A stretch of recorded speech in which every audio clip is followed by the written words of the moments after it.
accueillir ce soir. C'est vraiment un honneur d'accueillir une mère abbesse dans une conférence. Merci en tout cas sœur d'être là. Et donc c'est la prière de l'oraison. Donc c'est une prière que les moines et les moniales pratiquent souvent et que nous pourrions pratiquer aussi.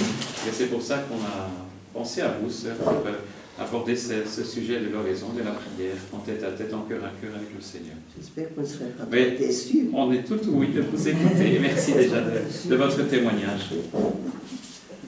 Voilà. On peut commencer. Oui, ma sœur. Alors, vous vous demandez comment prier. Et c'est la raison pour laquelle je m'interrogeais ce soir. Quand on ne sait pas prier, on fait appel aux spécialistes de la prière. Si spécialistes existent, les moines et les moniales. Et j'aime autant vous le dire tout de suite, personne ne sait prier. Mais pas seulement vous, nous non plus, nous ne savons pas comment prier. Seul le Christ sait prier. Il est le seul homme qui sait prier. Les disciples de Jésus ne savaient pas prier non plus. Les apôtres non plus. D'ailleurs, il lui demande de leur apprendre à prier. S'ils savaient comment prier, ils n'auraient pas besoin de demander à Jésus. Mais il lui demande, apprends-nous à prier, parce que nous ne savons pas. Jésus est le seul qui sait prier, parce qu'il est entièrement habité par l'Esprit Saint. Or, pour prier, c'est l'Esprit qui vient prier en nous. Il y a encore des chaises vides ici, madame. Merci, j'avais pas vu. C'est l'Esprit Saint qui nous envahit et qui vient prier en nous. Pour pouvoir prier, il faut être sous la motion de l'Esprit. Saint Paul le dit très clairement, seul l'Esprit sait comment prier et il peut nous inspirer. Alors, devant la question des apôtres, Jésus leur dit, dites notre Père. Vous vous êtes peut-être demandé pourquoi nous ne pouvons pas dire mon Père. Moi, j'aimerais bien de dire mon Père à Dieu. C'est notre Père. Parce que le seul qui peut dire mon Père, c'est Jésus. Il est le seul à être vraiment fils. Et le fils, le vrai fils, peut dire mon Père. Nous sommes des fils par adoption. Des fils quand même, mais par adoption. Et donc, à la suite de Jésus, nous devons dire notre Père. C'est notre Père à nous tous, mais c'est le Père de Jésus. Et nous pouvons dire Père, notre Père, uniquement. Pour prier, je vous le disais, il faut être sous l'action de l'Esprit Saint. C'est l'Esprit Saint qui vient prier en nous. Et d'ailleurs, nous, les moines, les moniales, tous les religieux, avant de commencer un office, nous disons 2 formules. Dieu, viens à mon aide. Ou bien, l'autre formule qu'on utilise uniquement pour les vigiles, Seigneur, ouvre mes lèvres, et ma bouche annoncera ta louange. Il faut que Dieu vienne à notre aide pour prier. De nous-mêmes, nous sommes incapables. Et Saint Paul insiste beaucoup. Par nous-mêmes, nous sommes incapables, même pas de dire notre Père. Il faut que l'Esprit Saint vienne en nous et nous inspire de dire notre Père. Alors, l'autre formule d'ouverture de l'office, c'est Seigneur, ouvre mes lèvres et ma bouche annoncera ta louange. Lorsque l'Esprit ouvre nos lèvres, c'est pour dire des paroles de louange. Toutes ces paroles que nous disons du mal, des mensonges, ce n'est pas une louange à Dieu. Or, l'Esprit nous ouvre les lèvres pour prier, pour dire la louange du Seigneur. Non pas pour nous disputer, non pas pour nous calomnier, mais uniquement pour louer Dieu. Mais qu'est-ce que c'est que prier? Prier, c'est d'une certaine manière entrer dans le paradis. Mais qu'est-ce que c'est que le paradis? On a toujours l'impression qu'il faut attendre sa mort pour aller au paradis. Le paradis est en nous et autour de nous. Le paradis, c'est le contact intime de l'âme avec Dieu. Et quand nous prions, c'est ce contact intime de l'âme avec Dieu que nous cherchons.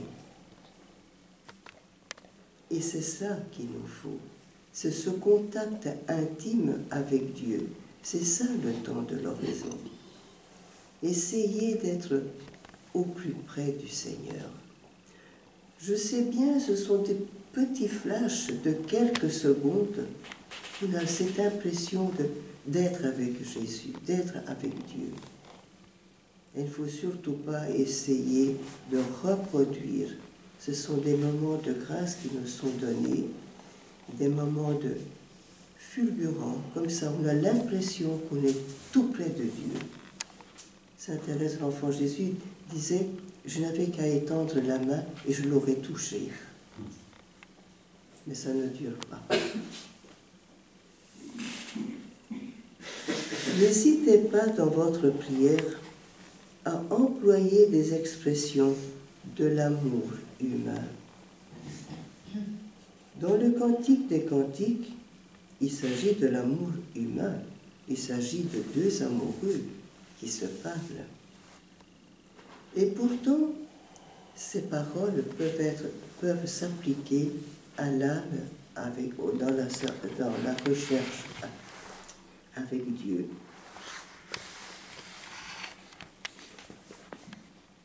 Elle dit, côté féminin, l'amoureuse, disons, qu'il me baise des baisers de sa bouche. Il ne faut pas hésiter, il ne faut pas avoir peur, il ne faut pas croire que ce serait un scandale de dire des choses comme ça au bon Dieu. Mais non, moi j'aimerais bien d'embrasser Jésus et de le baiser. Et un jour, je le baiserai de toutes les forces de mon âme. Être en amoureux de Jésus, l'étreindre, le baiser, l'embrasser, mais c'est ce qu'il y a de plus beau. Et cet amour qu'on a pour Jésus, c'est un amour pur. Et l'amour que Jésus a pour nous, c'est très pur. Il n'y a pas lieu de voir un scandale, il n'y a pas l'ombre d'une recherche humaine, pas l'ombre d'une tendance malsaine. Non, on peut embrasser Jésus. La prière est un moment d'embrassement. C'est une étreinte amoureuse, et chaque respiration est un souffle d'amour. Et je demande toujours au bon Dieu qu'à l'heure de ma mort, que mon dernier souffle soit un souffle d'amour pour lui. Que ma dernière respiration soit un souffle d'amour. Peu importe la qualité de notre prière. Oh, parfois, nous sommes un peu tristes. Je n'ai vraiment pas prié pendant mon quart d'heure d'oraison. J'ai dormi. J'étais distraite. Peu importe la qualité de notre prière, Dieu ne nous abandonne jamais. Saint Paul dira dans l'Épître aux Romains, au chapitre 8, verset 35, qui pourra nous séparer de l'amour du Christ? Rien. Rien ne peut me séparer de l'amour du Christ. Qui pourrait me convaincre de ne plus aimer le Christ? Mais plus fort encore que cela, qui pourrait convaincre le Christ de ne plus m'aimer? Quoi que je fasse, il m'aimera toujours. Il sera toujours fidèle dans son amour pour nous, pour moi en particulier. Il faut toujours prendre la prière, il faut la prendre au pluriel, bien sûr, mais c'est soi. C'est une relation personnelle. Dieu est tout proche de nous. Et le Christ avance avec nous, à notre pas. Il ne nous force jamais, il ne va jamais plus vite que nous, ni plus lentement, mais il s'adapte à nous. Il marche avec nous, il marche à notre pas. C'est la même chose dans la prière. Alors, il y a un des apôtres qui a fait cette expérience de voir le Christ marcher avec lui. C'est Saint Pierre. Saint Pierre va faire cette double expérience. Au petit matin, au bord du lac, quelques jours après la résurrection du Christ, et surtout quelques jours après le triple reniement, il se trouve face à face, les yeux dans les yeux. C'est une rencontre terrible pour Pierre. Après l'avoir renié, voilà qu'il est là, devant lui, ressuscité. Et le Christ lui pose une terrible question, qu'il pose à chacun et à chacune de nous. Personnellement, Catherine, Pierre, Paul, m'aimes-tu d'un amour qui va jusqu'au bout, qui va jusqu'à donner sa vie pour moi? Alors, dans le français, nous perdons ce jeu de mots. Mais dans le grec, les évangiles ont été écrits, il y a 3 mots pour dire amour. Il y a l'amour qui va jusqu'au bout, agapé. Il y a l'amour philosé, qui va donner en français le mot philosophie, l'amour d'amitié. Et puis, il y a éros, qui va donner en français le mot érotique. Ce n'est pas nécessairement un mal. L'amour éros, c'est l'amour que partagent les conjoints. Ce n'est pas nécessairement un péché. Et quand le Christ pose cette question à Pierre, il emploie le mot agapé. M'aimes-tu? M'aimes-tu jusqu'au bout? Jusqu'à donner ta vie pour moi? Mais le pauvre Pierre ne peut pas lui dire. Il ne peut pas répondre oui. Il sait très bien, il y a quelques jours, il n'a pas eu cette force, n'a pas eu ce courage. Et il lui répond, tu sais, Seigneur, que je t'aime d'un amour d'amitié. Et le Seigneur lui repose une deuxième fois la même question. Et Pierre répond toujours, un amour d'amitié. Alors, ce qui est intéressant, c'est la 3e fois où le Christ lui pose la question. Il n'emploie plus le mot agapé, parce qu'il sait bien que Pierre ne peut pas aimer le Christ jusqu'à ce point-là, jusqu'à ce niveau-là. Et alors, il va employer le mot que lui emploie, un amour d'amitié. Le Christ avance avec nous. Il sait très bien que Pierre ne peut pas l'aimer à ce point-là. C'est un privilège que quelques-uns ont eu, que Pierre aura plus tard, mais à ce moment-là, il ne pouvait pas l'aimer. Et le Christ ne le force pas. le Christ continue à avancer avec lui. À sa mesure, à notre mesure, eh bien, si j'ai dormi pendant l'oraison, si j'étais superment distraite, le Seigneur ne m'en veut pas. Le Seigneur avance avec moi. La deuxième expérience que Pierre va faire, c'est que, à un moment donné, sur la route de Césarée, à ce moment-là, Pierre était plein d'enthousiasme pour son Seigneur, pour son Maître, et lui dit « Oh, tu es le Christ, tu es le Fils du Dieu vivant, c'est bien sûr toi le... » Et Jésus lui répond, d'abord il dit « Ce n'est pas la chair et le sang qui t'ont révélé cela, c'est mon Père. » Mais après, il lui dit « Sois, je te désigne comme le maître de mon Église. » Après le reniement de Pierre, le Seigneur a dit, bon, tu n'es pas capable, tu n'as pas été capable, non, c'est tout, c'est fini, je choisis quelqu'un d'autre. Après ce triple reniement, Jésus continue à lui dire, paie mes agneaux, paie mes brebis, tu restes le chef, je t'ai désigné comme le chef de mon peuple, de mon Église, de mon troupeau, même malgré ton reniement, tu restes toujours le chef de mon Église. Quoi que nous puissions faire, le Christ continue toujours à nous faire confiance. Le Christ reste toujours proche de nous. Et dans la prière aussi, Dieu s'adapte à nous, se rapproche de nous. Un autre passage de l'Évangile, toujours chez Saint Jean, qui peut nous inspirer, c'est le passage qu'on appelle habituellement la femme adultère.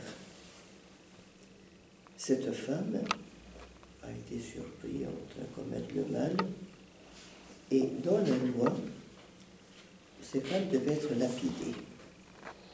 D'ailleurs, je ne sais pas si vous vous êtes déjà posé la question, au moment où Saint Joseph s'aperçoit que la Sainte Vierge attend un enfant, le texte dit « C'était un homme juste, et il n'a pas voulu la dénoncer publiquement. » Parce que s'il avait dénoncé publiquement, elle aurait été lapidée. C'est ce qu'elle méritait. Et alors ici, cette femme mérite d'être lapidée.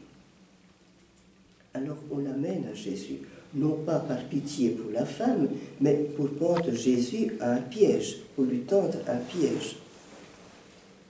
Et le piège était triple. S'il dit oui, s'il dit non, il ne faut pas la lapider, alors le Christ, il n'observe pas la loi. Ce n'est pas le Fils de Dieu. Le Fils de Dieu doit observer la loi qui a été sainte, qui a été donnée par Dieu à Moïse, donc il faut l'observer. S'il dit non, il n'est pas l'ami de Dieu, puisqu'il n'observe pas la loi. Or, la loi dit que ces femmes, il faut les supprimer.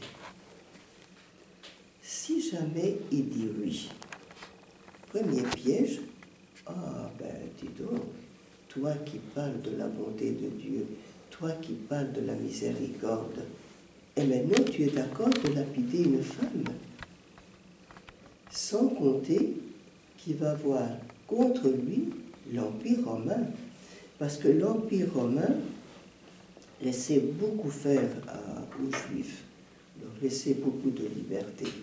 Mais il s'était réservé une chose, on ne pouvait pas, les Juifs, le Sanhédrin, ne pouvaient pas prononcer la sentence de condamnation.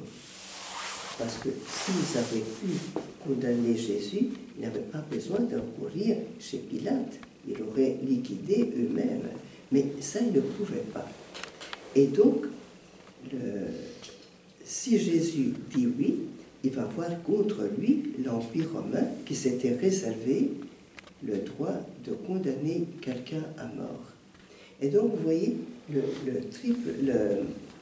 piège était triple. Personne n'a lapidé la femme. Ils sont tous partis. Il a trouvé une formule qui était vraiment géniale. Hein? Ni oui, ni non. Celui qui est sans péché, qui commence. Tous sont partis. Seule la femme est restée là sous le regard de Jésus. Alors, c'est souvent demandé, Jésus se baisse pour écrire sur le... Qu'est-ce qu'il écrivait? Qu'est-ce qu'il pouvait bien écrire? Il s'abaisse au niveau de la femme, au niveau du sol, parce que nous sommes tous tirés du sol, nous sommes tous de pauvres pécheurs. Il s'abaisse jusqu'à terre, jusqu'au niveau de la femme, jusqu'au pied de cette pauvre femme. Personne ne t'a condamné? Non, apparemment, personne. Moi non plus, je ne te condamne pas. Parce que le regard que Jésus porte sur cette femme et qui porte aussi sur nous, sur chacun de nous, est toujours un regard créateur. Un regard qui fait vivre, un regard qui remet debout, qui restaure l'homme, la femme, dans son intégrité. Et si ceux qui sont partis étaient restés, au lieu de partir, s'ils étaient restés comme la femme est restée, il faut voir le courage de cette femme qui est restée, et Jésus le prie. Parce que dans le fond, il était le seul qui pouvait lancer la pierre. C'était le seul qui était sans péché. Elle a eu le courage de rester. Il l'a remis debout. Il a recrié cette femme. Il lui a rendu sa dignité de femme. Quand nous prions et que nous ne savons pas prier, laissons le regard de Jésus se poser sur nous. Il va nous restaurer. Il va engendrer en nous la prière filiale. Il va nous donner l'Esprit Saint qui nous permettra de tenir sous son regard. Et si tous les Juifs là qu'il accusait étaient restés, n'étaient pas partis, il les aurait aussi restaurés, réintégrés dans leur dignité d'homme. Parce qu'on dit toujours que cette femme était surprise, enfin, dans des lits d'adultère, et donc on devait la lapider. Mais on ne dit jamais que l'homme était aussi coupable que la femme. Il aurait aussi mérité d'être lapidé aussi. Alors, ceux qui voulaient la mort de cette femme, mais ils étaient coupables aussi. Peut-être qu'ils sont partis parce qu'ils se sont souvenus des choses qu'ils avaient fait. Bon. Mais si c'est... Moi, je fais toujours du point de vue, s'ils étaient restés. Mais le Christ les aurait aussi restaurés, les aurait pardonnés, leur aurait rendu leur dignité. Peut-être qu'ils n'auraient plus regardé le monde avec les mêmes yeux. Cette femme n'a plus regardé le monde avec les mêmes yeux. Quand nous prions, nous ne pouvons plus regarder les autres, nos frères, nos sœurs, les pécheurs, même le monde avec les mêmes yeux. Notre regard doit changer. Nous devons regarder les autres avec le regard de Dieu. Si notre prière est vraie, et je suppose qu'elle est vraie, du moins dans le désir, nous devons regarder les autres avec le même regard que Dieu, un regard pur, un regard qui fait advenir l'autre. Dieu ne nous voit jamais à partir de notre péché. Nous nous regardons comme mauvais. Moi, je dis, oh, tu es mauvaise, tu n'es pas gentille, tu es méchante, tu manques de charité. Mais Dieu ne nous voit jamais à partir de notre péché. Il nous voit toujours avec un regard de père qui regarde ses fils.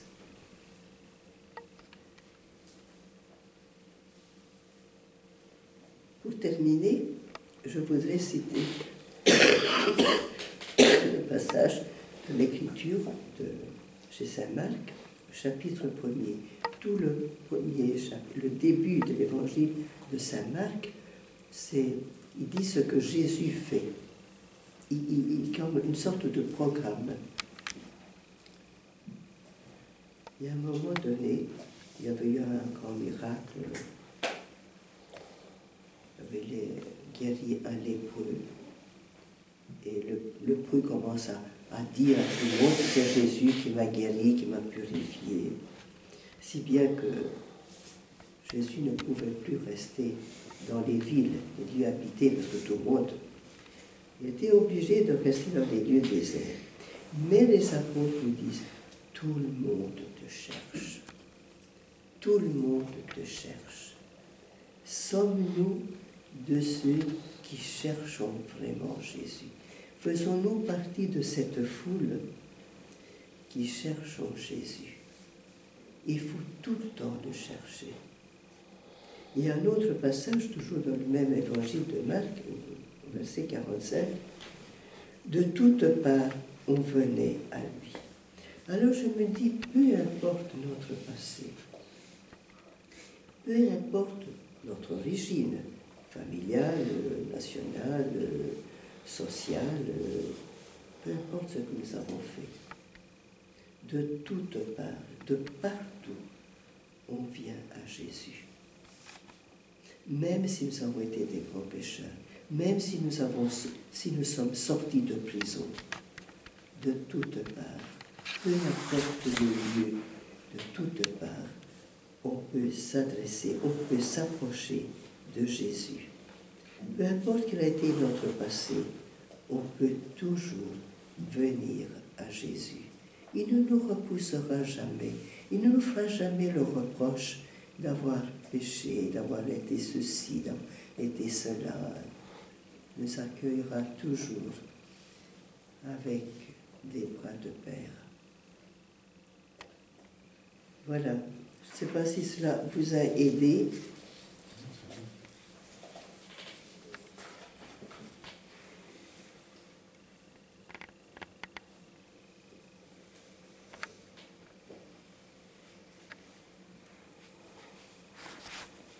Merci, sœur. Peut-être qu'il y a des questions, peut-être encore que j'en voudrais poser.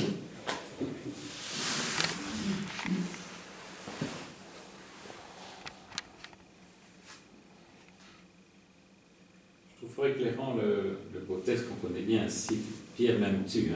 Oui. De fait, le français ne donne pas ce relief que vous avez partagé. Le français ne donne pas ces nuances. Oui, oui. Ça, c'est vraiment très intéressant.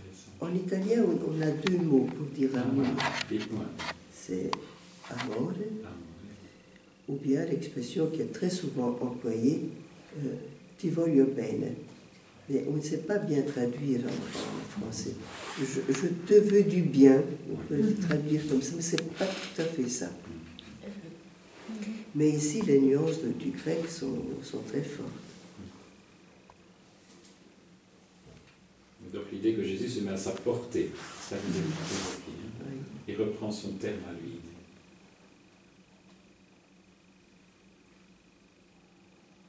Pauvre Pierre, il a dû avoir difficile d'affronter le regard du Christ. Mais c'est comme pour la femme adultère.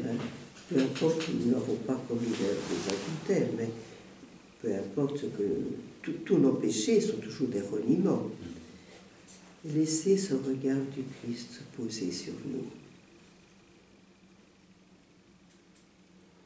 Et pouvoir lui dire en même temps, Jésus, tu sais que je t'aime. Il n'y a qu'un psaume sur les 150 qui ose commencer par « Je t'aime, Seigneur ». C'est le psaume 17. C'est le seul. Les autres psaumes n'osent pas dire. Il ne faut pas avoir peur. Moi, de dire au Seigneur, je t'aime, je t'embrasse, je te baise. Ce sont des mots très humains. Mais après tout, nous sommes des humains. Et Jésus s'adapte à nous. Il se met à notre portée, à notre niveau.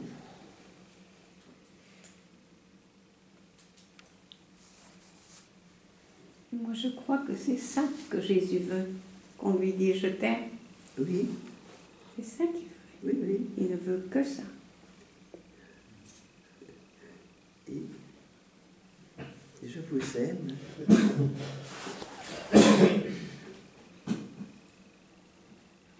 En même temps, j'aimais bien au début que vous disiez, hein, Dieu vient à mon aide, Seigneur ouvre mes Oui, lèvres. oui. On a besoin de lui aussi. On a besoin Tout de seul, on n'en notre sort prière, pas. non. Et l'Esprit Saint, vous évoquiez aussi, là, que sans lui, on ne sait pas prier. Sans l'Esprit Saint, on ne sait pas prier. Est-ce qu'on peut dire que désirer vraiment prier sans y arriver, c'est déjà prier? C'est déjà prier, bien sûr. Tu ne te mettrais pas en prière si tu détestais Jésus. Ah Non. Donc c'est déjà une prière. Désirer prier, se mettre en sa présence, c'est déjà une prière, bien sûr.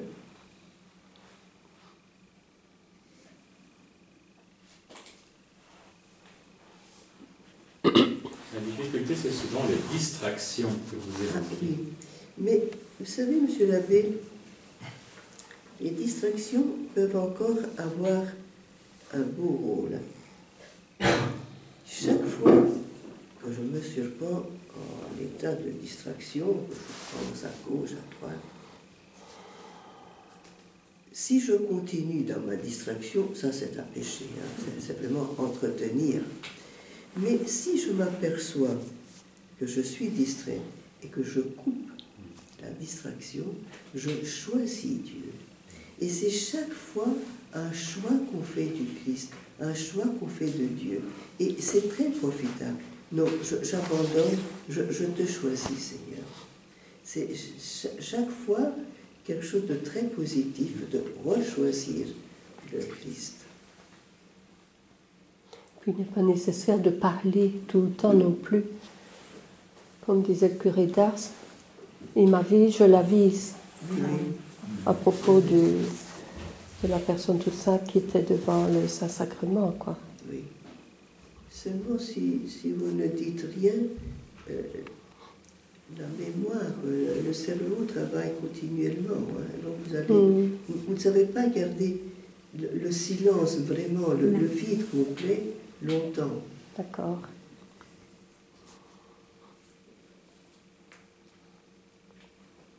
Enfin, je me console quand je sais que Sainte Thérèse de Lisieux tombait endormie et regardait tout le temps sa montre, sans croire que ça va se terminer. Ça nous rassure un peu. Ça nous rassure, bien sûr. Et d'ailleurs, Sainte Thérèse de l'Enfant Jésus était très humaine. Hein. C'est pour ça qu'elle a choisi la petite voie pour se sanctifier.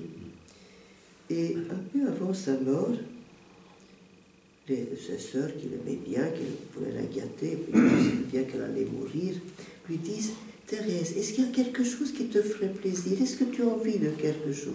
Oh oui, elle dit « Un éclair au chocolat. Veillez à ce qu'il y ait beaucoup de crème dedans. » Voilà. Ça, c'est la sainteté des petits, qui est à un autre niveau. Tout simplement. Il ne faut pas faire des exploits pour être saint. Si le Seigneur le permet, un jour, de faire un exploit, ben, c'est très bien. Mais il faut aller très simplement.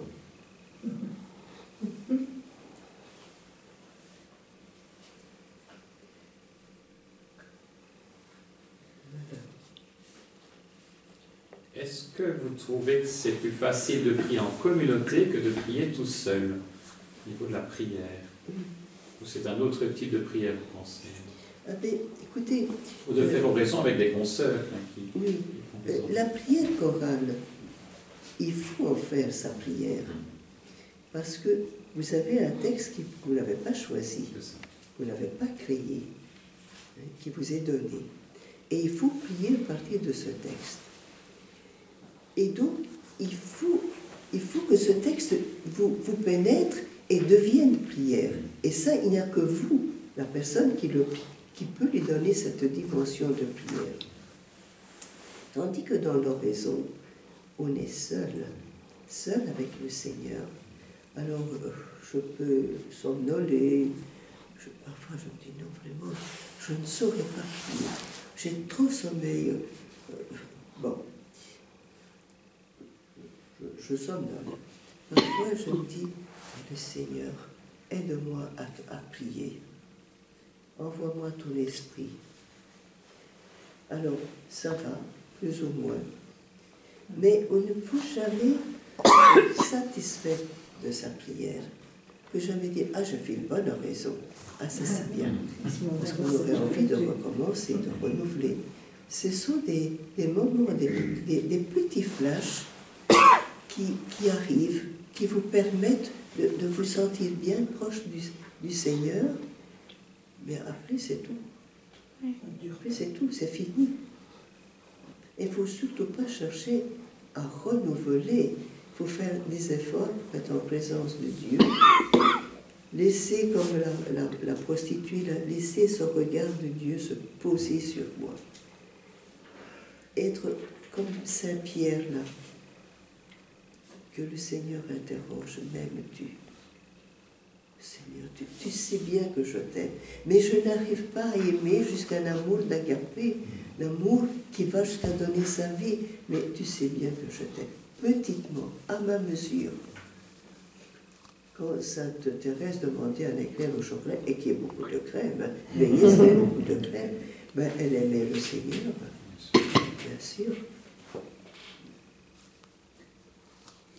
Tout peut devenir prière. N'importe quoi.